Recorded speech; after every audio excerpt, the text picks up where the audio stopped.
Seja muito bem-vindo ao canal do Dali Otaku. Então, Dali Otaku neles, rapaziada. Que obra simplesmente incrível essa daqui.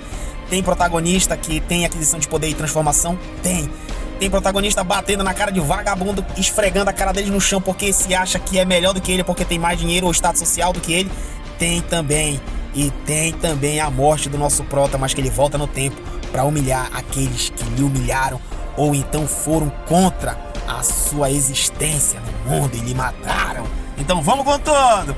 Conheço muito bem esse nome. Incontrolável. Um mestre espadachim preso em seu quarto. Um homem fora de si. O filho mais velho e inútil do Conde Perdion. Esse é Gislan Perdion. Está me dizendo que eu, o melhor cavaleiro do norte, fui derrotado por esse ser humano lixo? Bem quentinho e confortável, não? Gastei muito dinheiro fazendo essa armadilha aí. E o cavaleiro no chão. E nesse instante mostra outro cavaleiro com um marretão na mão, andando numa pose imponente perante as chamas e seu machado repleto de sangue, como se viesse de uma grande batalha. Ele olha para o oponente que está ao chão ajoelhado, sem forças, e fala: "Você gostou?" E o cavaleiro todo ensanguentado no chão, sem forças, fala: "Você é aquele lixo, Gislan? Uma armadilha? Está me dizendo que já sabia dos meus planos?" "Não só isso." O cavaleiro com o machado grande fala: "Eu também sabia quantos de vocês havia, quem eram os espiões e quem ajudou você com os seus reforços. Eu sabia de tudo desde o começo." Não tem como. Eu sempre fui um as na manga. Como você pode? Como pode um pedaço de merda inútil como você ousa? Nesse instante, Gislan Perdion mete-lhe um pisão na fuça do cavaleiro que estava todo esbagaçado no chão. E ele fala: "Cala a sua boca. Tente invadir quantas vezes você quiser. Eu que vou vencer a guerra da próxima vez também, e na próxima vez, e da próxima vez, e todas as vezes que você vier. Mas você sabe por quê? Porque eu tenho todos os planos. E esse é o nosso prota, Gislan Perdion." Bom, e volta no tempo e um ano atrás, no reino de Lutânia, próximo à propriedade de Perdion. E o Gislan Perdion, no caso nosso prota, fala: "O quê? O que acabou de acontecer? Eu estou vivo? Não tem como. Agora há pouco eu estava..." E nesse instante começa a mostrar um flashback de uma batalha, espada voando pro lado, cavaleiro se degladiando pro outro, e ele faz memória de tudo isso. E ele fala: Que merda.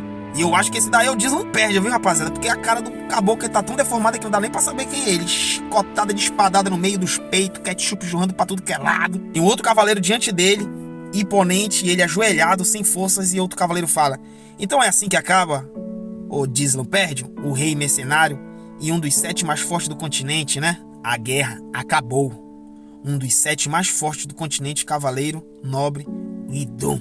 Se apresenta esse cavaleiro aí de cabelos laranja. E Idun fala: "Alguma última palavra?" E o Gislan Perdion fala: "Nenhuma. É uma pena que eu não consegui cumprir a minha vingança. Morra, seu maldito doentio."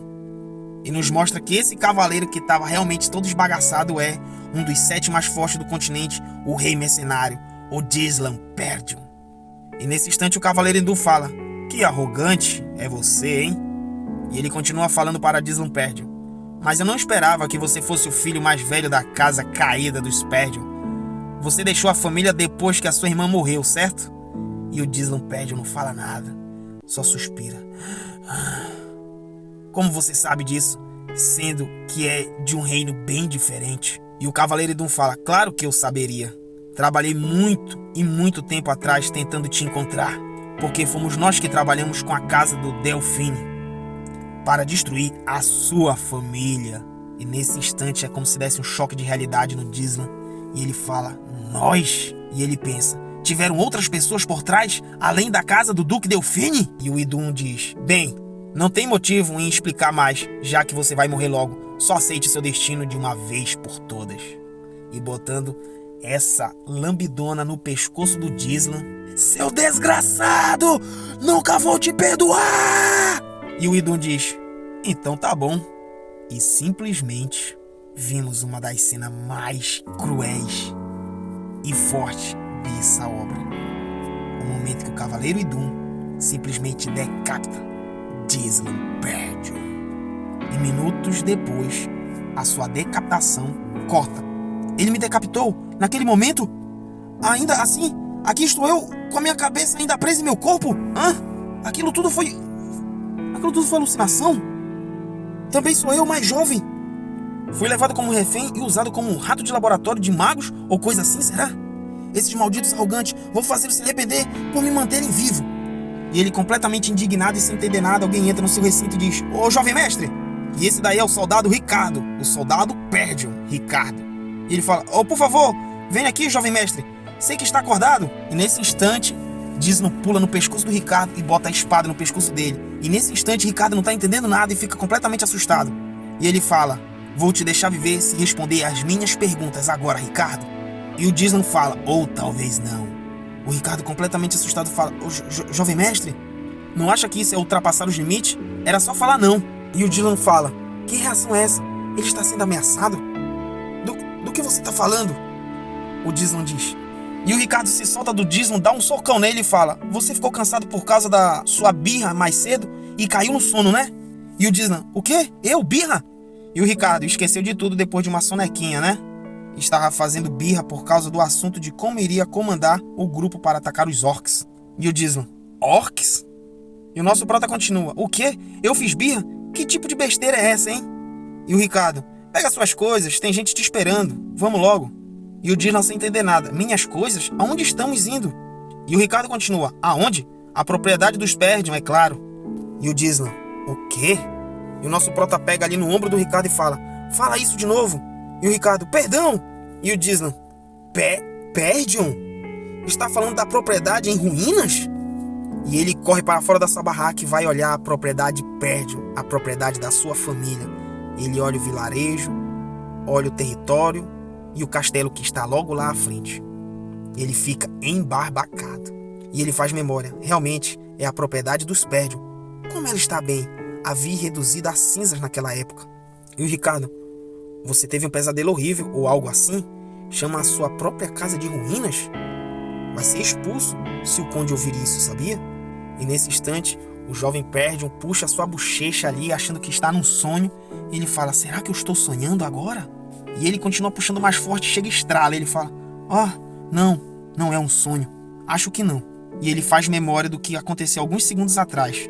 Um rosto jovem, a propriedade em seu estado original. Isso significa que eu voltei ao passado. E ele percebe que ele realmente voltou ao passado após a sua morte, a sua decapitação pelo cavaleiro Idun. Ele começa a fazer memória. Meu eu mais jovem tinha ressentimentos em relação à família. A imaturidade nascida do sentimento de inferioridade me levou a ter problemas. E quando mais o tempo passava, mais as pessoas de casa me evitavam. Fui incapaz de aguentar as críticas e fugir de casa. Muitos anos depois disso, me tornei um mercenário. Sobrevivi a incontáveis batalhas, melhorei minhas habilidades e fiz um nome para mim mesmo. Dislan Perdion, um dos 7 cavaleiros mais fortes do continente. Voltei ao condado Perdion para poder corrigir meus erros do passado. Mas minha casa já tinha sido esmagada e virado pó quando voltei. Havia perdido tudo. Mas ainda está tudo aqui. E ele olhando para a bandeira da família Perdion. Todas as pessoas que eu amo ainda estão aqui. Ele fascinado com tudo que estava acontecendo com ele nesse momento. Ele baixa a cabeça, começa a sorrir e fala: Não consigo acreditar. Quero até cantar uma música de alegria. E o Ricardo olha pra ele: Eu não tô entendendo nada. Esse cara tá maluco, velho. E ele diz: Mas é muito cedo para me alegrar. Ele disse que estávamos aqui para atacar os orcs, certo? Sim. Não me esqueço daquele dia. Ele faz memória, o jovem Perdion, e ele lembra: esse dia é o dia em que a maioria das pessoas do esquadrão irão morrer. E mostra essas pessoas todas decapitadas, os soldados Perdions. E ele ainda continua: Na minha vida passada, segui o esquadrão de ataque aos orcs em uma tentativa de fazer o meu nome. Naquela época, o relatório disse que só havia 3 orcs. Achei que seria fácil bastante para alguém como eu, que não tinha nenhuma experiência em comandar um esquadrão. Mas quando chegamos lá, havia mais de 20 orcs. Quase todos nós acabamos morrendo, porque fui muito teimoso demais e queria comandar o esquadrão. Mas dava para ganhar, já que aqueles orcs não tinham nenhuma estratégia. O problema é se esses caras não confiarem em mim, já que todos acham que eu sou um completo inútil e um bosta. E Nesse instante que ele tá perdido em seus pensamentos, começa a voar pedaço do seu acampamento, da sua cabana, de todo o acampamento dos soldados Pérdios. E pedaços do seu acampamento caem diretamente em sua frente. E ele está em choque, relembrando tudo e vendo aquilo acontecer. E um soldado grita: "São orcs! Os orcs chegaram!" E os orcs começam a invadir o acampamento dos soldados Pérdios, começam a atacar os seus soldados. E o jovem mestre: "Mas já? Eles chegaram assim tão rápido? Na minha vida passada também?" E aí, meu amigo, é porradaria, mas só tá rolando porradaria pra um lado. É os orcs esbagaçando os soldados, porque até agora eu só vejo orc batendo soldados, soldado apanhando e orc batendo. E olha esse orc com um machadão esbagaçando o chão, quase acertava esse soldado. Esse que tá com o escudo na mão aqui, meu filho, chega já a escorrer no meio das pernas já. E alguém grita: "Entre em formação!" E esse daí nada mais nada menos que o comandante do esquadrão de ataque, o comandante Skovan. E ele grita: "Não tenham medo, façam formação defensiva!" E os orcs continuam contra-atacando os soldados, batendo em todo mundo. E o comandante Skovan fala: "Merda, baixamos a nossa guarda. Ser emboscado quando não estávamos nem um pouco preparados. Tem muito mais deles do que foi relatado também. Nesse ritmo vamos todos morrer aqui." De repente o comandante olha com o rabo de olho para trás e alguém grita: "Comandante, atrás de você!" E um orc extremamente bruscoso tá em cima dele com um porretão para descer ele no comandante Skovan. Mas nesse instante, rapaziada, o nosso menino apareceu. E nesse instante nosso prota vai pra cima do orc, que ia simplesmente mandar de arrasto o nosso comandante Skovan. Ele pega no ombro do capitão Skovan, joga ele pra trás com toda a força, com a mão esquerda e com a mão direita, com a espada empunhada, ele vara pra cima do orc. O capitão Skovan não tá entendendo nada, ele fala: "Hã? Jovem mestre!" E nesse instante o jovem mestre, o Dizlan, dá-lhe uma lambida. Com tanto gosto na mão do orc que tá ali empunhando aquele machado, que fatia a mão, fatia o braço, corta dedo, corta a unha e termina nessa pose simplesmente triunfal. E tá todo mundo no campo de batalha em choque. É o quê? E o orc foi cortado 30%, né? Porque não foi no meio, né? Pegou do braço em diante. E o orc cai, trau, pro chão. E o nosso prota lá diante do orc gigantesco, empunhando a sua espada, balançando a espada lá a ele para derrubar o sangue que ele acabou de fatiar o orc. Ele fala: "Acho que eu não consigo usar mana. Queria ter voltado antes ao passado." E o Dizlan vai andando em direção ao capitão Skovan e fala: "Você é o comandante, certo?" E o comandante Skovan: Jovem mestre?" E nesse instante o Dizlan fala: "Me dê agora." E ele estendendo a mão. E o capitão Skovan: Perdão? Me dê os direitos de comandante agora." O Dizlan fala ao comandante Skovan: